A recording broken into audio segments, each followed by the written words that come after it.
સ્વચ્છ ભારત અંતર્ગત પાલિકાની કડક કાર્યવાહી કિશનવાડીથી આકોતપુરા રોડ ઉપર કરી કાર્યવાહી એસવી મોટર સંચાલકને ફટકાર્યો દંડ રસ્તા ઉપર આડેધડ દબાણ અને ગંદકી અંતર્ગત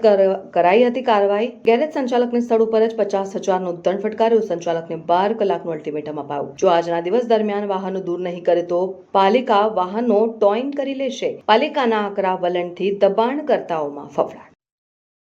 વડોદરા મહાનગરપાલિકામાં સ્વચ્છ ભારત મિશન હેઠળ વિવિધ જગ્યાએ સફાઈ અભિયાન ચાલી રહ્યું છે. માનનીય કમિશનર સાહેબની સૂચના છે કે તમામ સિનિયર અધિકારીઓ પણ સવારે 7-7:30 વાગે મોર્નિંગ વિઝિટમાં જાય અને કડક કાર્યવાહી કરે. તેના ભાગરૂપે આજ રોજ અમે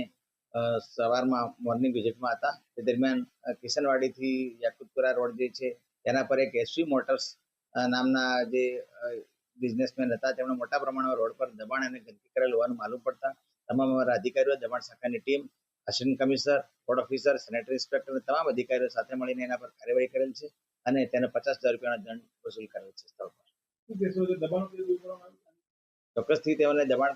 જે પેનલ્ટી છે વસૂલ કરવામાં આવી છે અને દબાણ દૂર કરીને આજની દિવસમાં નોટિસ આપી છે. આજના દિવસમાં જો દબાણ નહીં દૂર થાય, તમામ 11 વ્હીકલ એને મૂકી રાખેલા હતા એ નહીં દૂર થાય તો કાલે ટોઈંગ કરીને કોર્પોરેશન જમા લઈ લેશે.